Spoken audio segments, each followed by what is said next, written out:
Dobrodošli v družbi Prve lige Telemach in magazina Podprečko. V lovu na odlične zgodbe smo se tokrat podali na obisk legendarnemu vezistu Dejanu Đuranoviću, ki je na 9. mestu večne lestvice Slovenske lige po številu nastopov. V mlajših letih je vedno bil nad mojo glavo v sobi poster od Diega Armanda Maradone. Po pregledu lestvice Prve lige Telemach smo obiskali tudi trenerja največjih rivalov, Alberta Riero in Damirja Krznarja. But there is no limit on this team at the moment. I don't see any limit. Fokusirani smo samo na sebe, mi moramo sve učiniti da naše utakmice privedemo najbolje moguće kraju, ako je moguće sa pobjedama. Bili smo tudi v Murski Soboti. Fazanerijo nam je predstavil kapetan Žiga Kovs, z izzivom Podprečko pa se je spopadel Martin Šroler. Žiga, zdravo. Bravo, Evo pa smo vas obiskali. dobrodošli v našem domu. Koliko bo zadev? Pa eto, 25 točk. Začenjamo pa v Celju, pri najboljšemu vratarju iz sezone 2019-2020.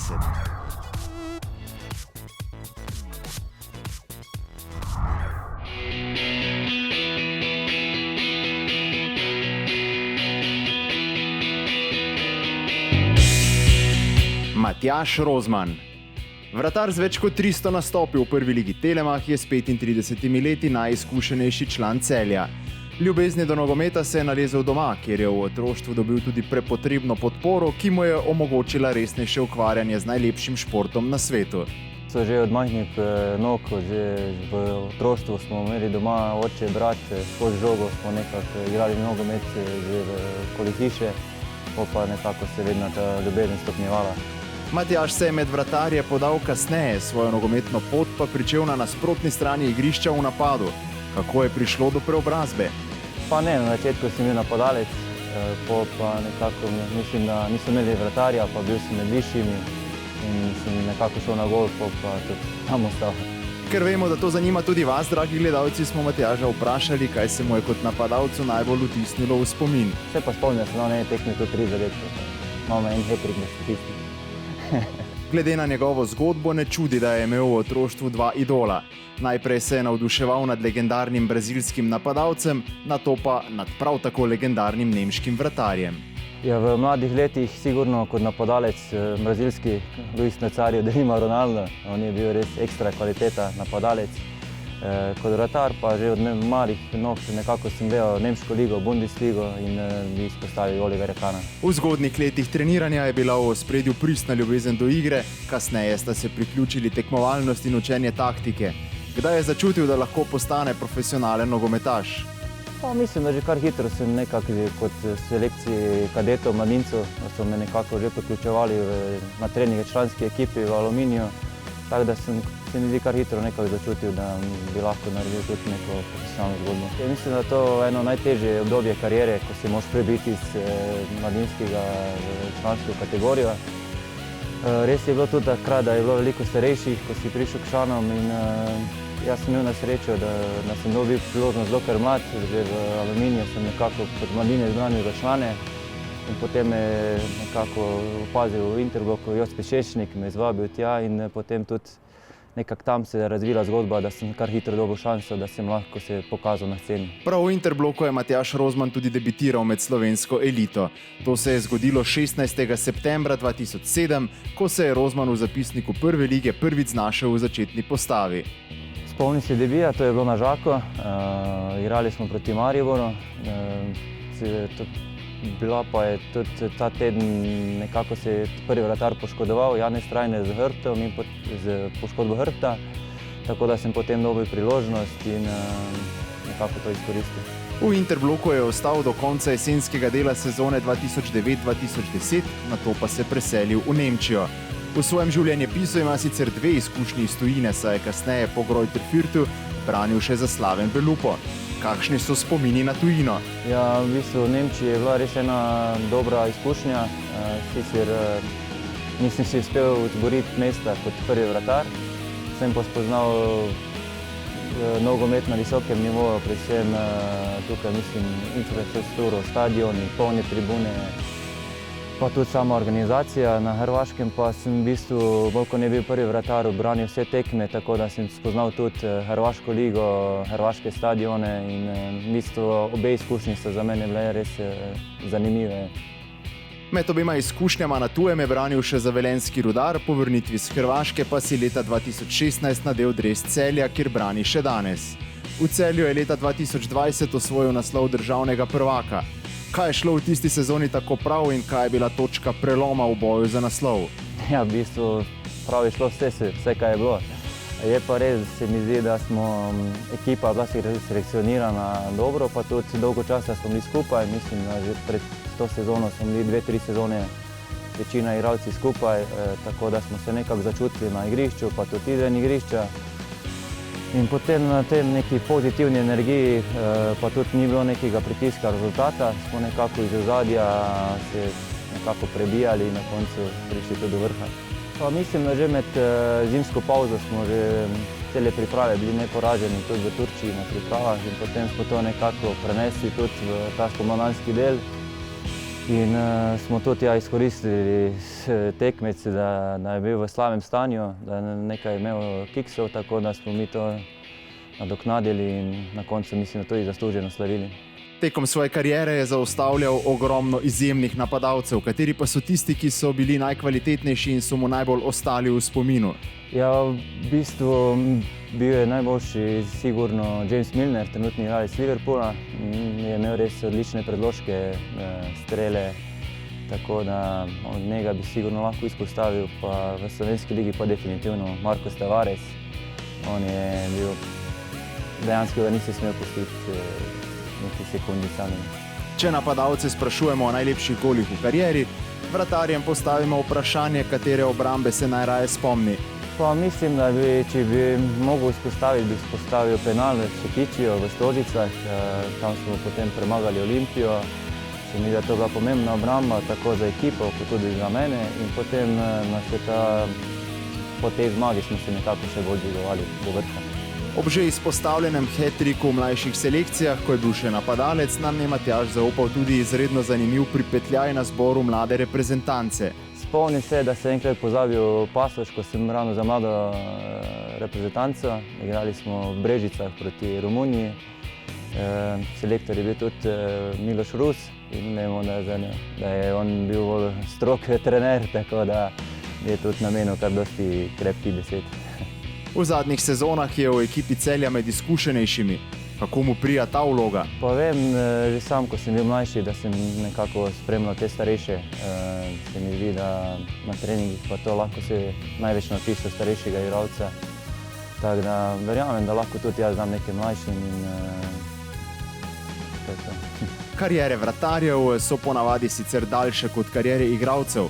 Zato pri 35 letih Matjaž Rozman še ne želi razmišljati o koncu svoje kariere, je pa že zdaj odločen, da bo ostal v nogometu. Ja, zaenkrat bi rad branil, dokler še se počutim dobro. Potem pa sigurno nekoč želim ostati v nogometu, to je neka moja ljubezen in upam, da bom po karieri tudi ostal. Sicer ne vem še v kakšni vlogi oziroma funkciji, ampak ja, definitivno bom v nogometu.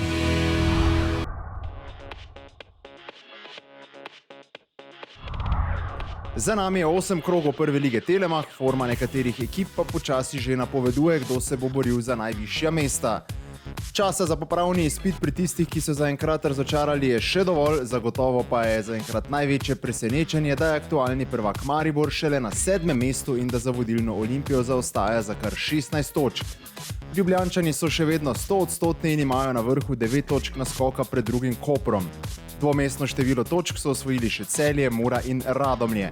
Na dnu je z 2 točkama zaostanka za varno cono Gorica. Naša ekipa je ob tem, ko se bliža zaključek prve četrtine prvenstva, obiskala trenerja vodilne ekipe Olimpije in trenerja aktualnega prvaka Maribora. Kaj je o trenutnem nizu povedal Albert Riera, ki je zares sanjsko začel svojo trenersko kariero? There is no limit on this team at the moment. I don't see any limit. I'm telling to them that I don't want to have this feeling that everything is done. That's why I'm demanding even more now that we are winning. I'm demanding more to the team non-stop. I see that they are hungry in the trainings and that they want to learn more and more and to have more options and more ideas. And this is so nice. This is the best feeling that I can have as a coach. That I can see on their eyes. I can see on the meetings when we are talking, when we're having some new ideas that they want to learn. And this is so nice because.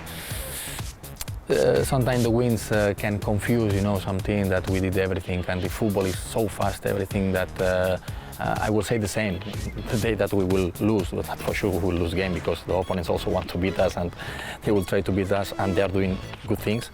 The day that we will win, I will say that yesterday we were not top team and we were not the first in the world and we are not very, very, very good, fantastic. And but the next day also we are not the worst. We are the same team like before to lose this game, no? So we have to be ready for this and keep working on the same way. No, povsem drugačno razpoloženje pa je v štajerski prestolnici. Aktualni prvak je od zadnje epizode magazina Pod prečko zamenjal trenerja, Radovana Karanovića je zamenjal Damir Krznar, ki ima visoke cilje. Koliko časa bo potreboval, da bo Maribor znova kazal šampionsko podobo? Pa teško je to ovako odrediti na broj dana, ali sigurno da će nam pomoć kad imate 7 dana za pripremu utakmice, to je zaista onda i vrlo lakše i s obzirom na kadar, znači možemo biti svježiji i odmorniji, a isto tako i malo više se pozabaviti pripremom same utakmice, tako da vjerujem da je to ta jedna sreća u nesreći. Kada će Maribor se ponovno vratiti na svoje stale staze, teško je reći, ali pokušat ćemo to čim prije. Sigurno da je ovo velika trauma, ali jednostavno moramo je ostaviti iza sebe i krenuti svim silama naprijed. Trenutni položaj na lestvici spravlja obživce vse v klubu in tudi navijače. Kako na vse skupaj gleda trener, kako je s cilji za to sezono? Pa u ovom trenutku, s obzirom na situaciju kako jesmo, fokus je samo na nas. Ne zanima nas niko drugi, ne zanima nas Olimpija na vrhu, ne zanimaju nas ni momčadi u sredini, fokusirani smo samo na sebe. Mi moramo sve učiniti da naše utakmice privedemo najbolje moguće kraju, ako je moguće sa pobjedama, a što će se događati, drugi ovise sami o sebi, moramo se zaista koncentrirati samo na nas. V nadaljevanju sledi obisk fazanerije. V naši družbi bosta Žiga Kovs in Martin Šroler ter obujanje spominov z legendo prve lige Dejanom Đuranovićem.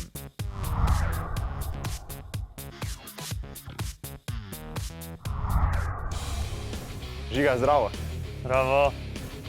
Evo pa smo vas obiskali. Dobrodošli v našem domu. Kaj je posebnega na fazaneriji, kaj te najbolj navdušuje na tem stadionu? To že sam stadion, okolica, naši navijači, vse je nekaj posebnega.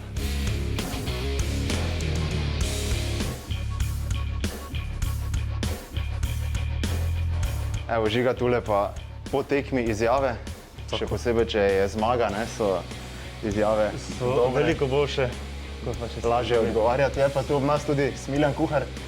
Smiljan, lep pozdrav. Mi se več družimo kot izigralci. Koliko pomeni ta pridobitev za Muro? Ogromno. Potrebovali smo nek prostor, neko predsobo, ki smo jo prej pogrešali. Tako klub raste na igrišču, mora rasti tudi izven igrišča in ta soba je zagotovo ena super pridobitev. Super, hvala. Greva midva še v slačilnice, pa potem na igrišče. Žiga, zdaj smo na tvojem mestu v slačilnici. Posebno mesto si že dolgo na tem? Ja, odkar sem prišel. Odkar si prišel? Ja. Kako so mlajši v slačilnici? Je spoštovanje? Si ne upajo morda drezati tudi v vaša mesta izkušenejših? Pa ne, zaenkrat so v redu. Če pa gre kar narobe, pa že vem, kako povemo. Kaj posebnega morda v slačilnici? Pa nič takega. Vemo, kdo je šef, oziroma šefica. Tako tudi funkcioniramo. Na dan tekme, Žiga, se gre iz tega mesta kako na igrišče? Nas popelješ? Lahko, veseljem. Za tabo.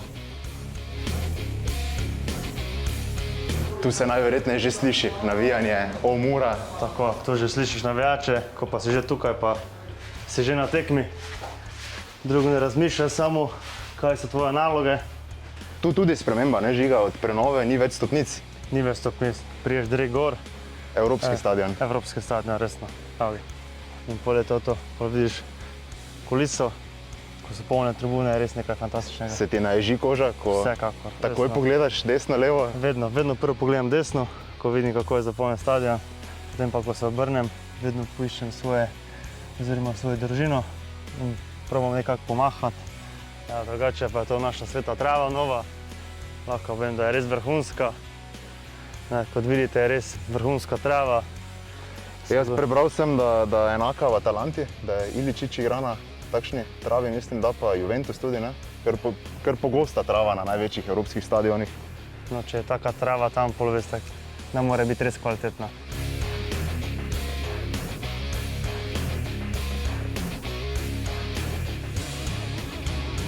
Goli sicer niso postavljeni, ampak če moraš izbirati, ko je ekipa v napadu, kje je tvoj najljubši položaj? Zdaj smo nekako na položaju, ko si v tej sezoni poskrbel, da se je začel preobrat proti Domžalam, ne? Tam na desni strani si podal noter. Kje je tvoje najljubše mesto? Pa kar tam bom jaz rekel. Jaz najraje centriram oziroma podajam, tako da tisti del pri navijačih mi je nekaj najljubši. Torej najbolje tudi, če Mura da gol na tej strani. Na tej strani. Tako, na ta gol. Žiga, bližamo se mestu na igrišču, kjer med tekmo najverjetneje najmanj rad sediš oziroma spremljaš tekmo.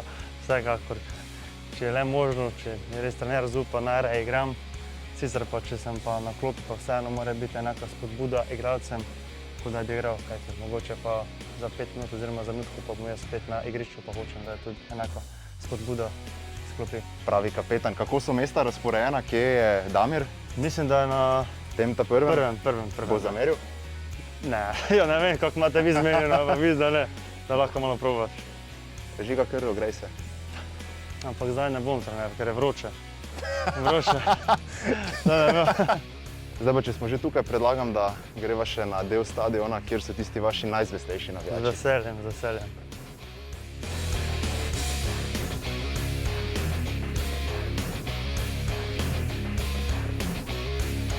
Si v mlajših letih bil kdaj tudi na tej tribuni? Parkrat, ampak več ali manj, če sem imel le možnost, sem raje pobiral žoge ob stranih. Outnigec. Tako. Greva pogledat gor? Seveda. Da vidimo, kakšen je zorni kot. Ja. Mislim, da navijači ne bodo zamerili, da gre tudi novinar na to tribuno. Mislim, da ne. Samo če bo zdaj za Muro navijal. Mislim, da moram biti neutralen. Ja, pravilno, seveda. Evo, tu so pa naši zvesti navijači, Vego Ringosi. Se spomniš, kje si bil, ko si bil mlajši, če si bil na tekmi? Če sem bil malo bolj v pozadju, ker tu so se bolj vodje oziroma ta glavni poskrbijo. Vidi se pa dobro, dovolj visoko. Zelo dobro. Imajo dober pogled. To je torej vaš dom, tvoj dom. Hvala, da ste nas sprejeli van in srečno v novi sezoni. Hvala na obisku in hvala.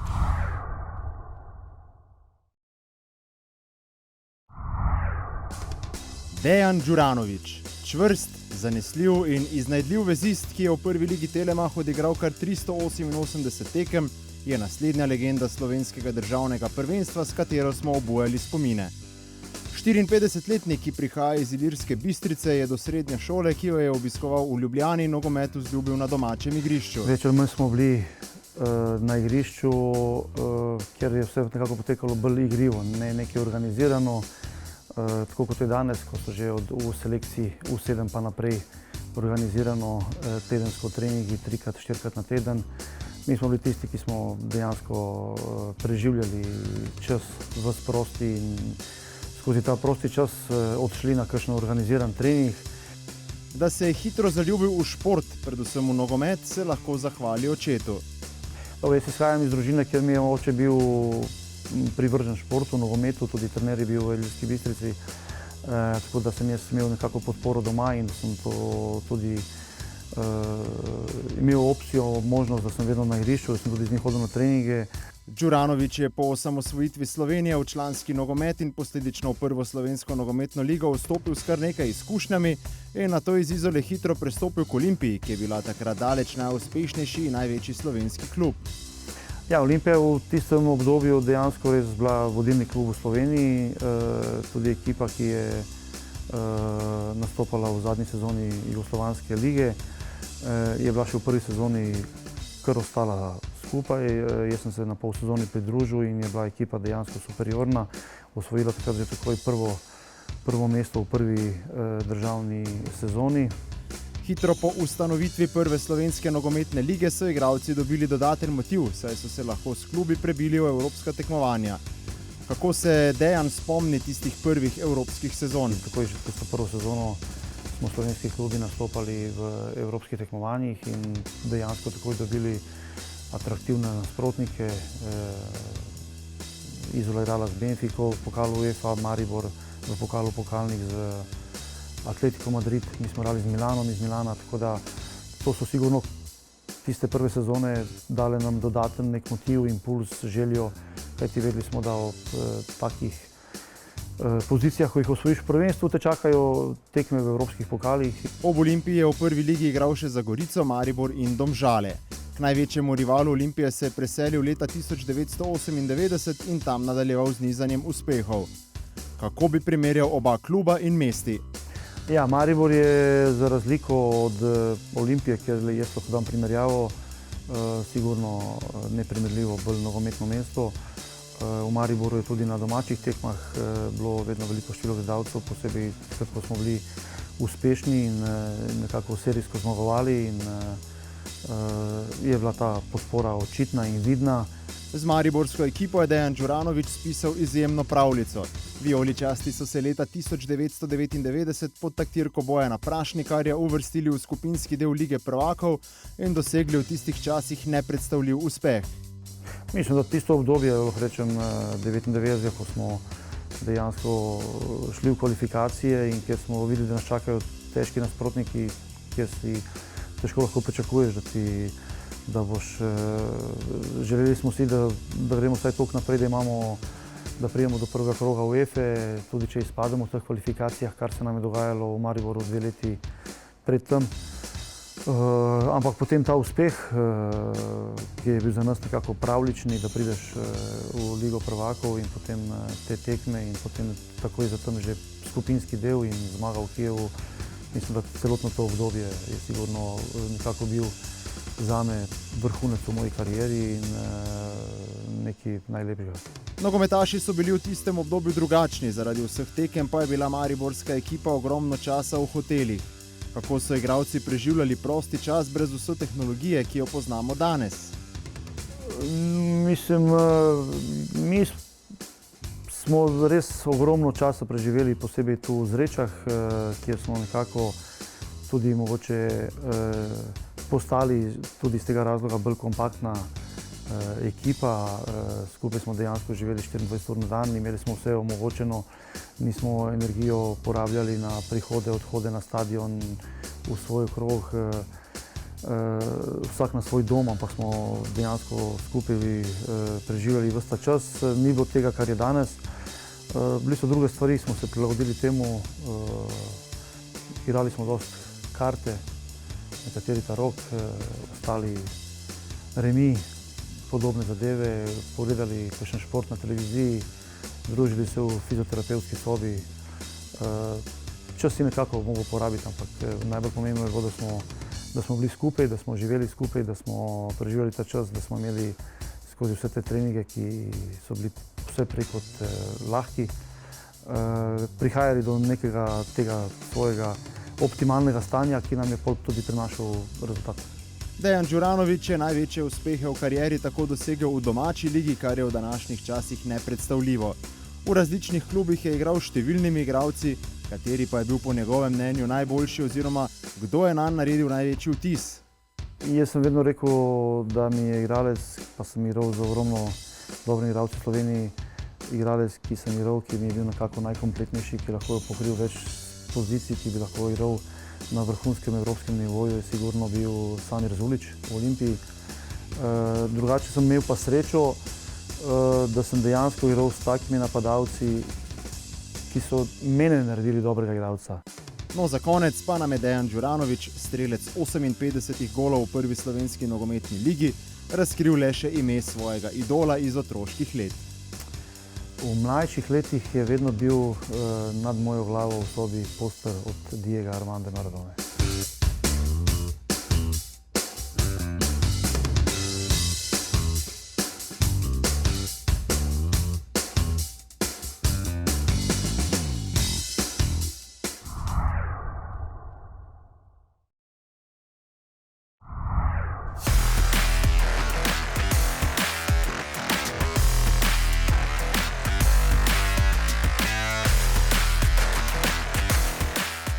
Pozdravljeni v izzivu pod prečko, tokrat smo v Murski Soboti, ob meni pa je Martin Šroler. Zdravo, Martin. Bravo. En izziv smo ti pripravili, zagotovo si videl Arnela Jakupoviča v Domžalah. 15 točk je upisal, zgornja 2 kota, 10 točk, spodnja 2, 5. 5 žog te čaka, streljaš po svoji izbiri. Koliko boš zadev? Pa eto, 25 točk. 25, ok. Može. Izvoli. Vso srečo. Hvala.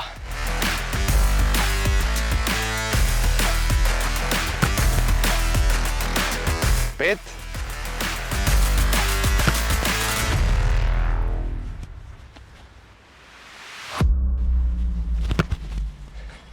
Matko na pravem mestu.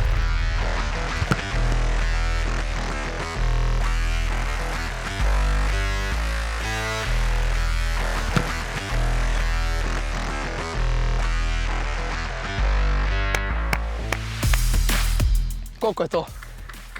25 bomo rekli, ne? 3 so šle po 5, pa 1 10, ne? To je to onda. To je to, To je to. 25, bravo.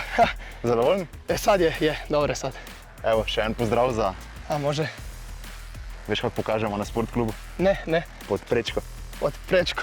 Evo, bravo. Evo, top. Hvala vam puno.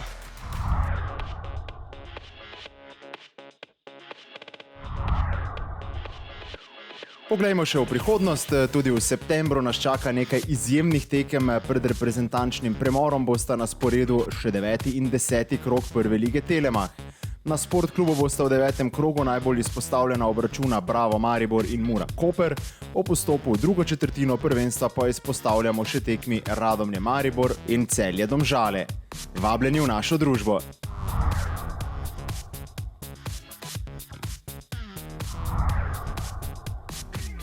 Za konec preverimo še lestvico izziva pod prečko. Z njim sta se do zdaj spopadla 2 nogometaša, na vrhu pa je s 25 točkami Martin Šroler. Tako, drugo epizodo magazina Pod prečko smo pripeljali do konca. Hvala vam za vašo pozornost, spremljajte prvo ligo Telemach na Sportklubu in lep pozdrav do prihodnjič.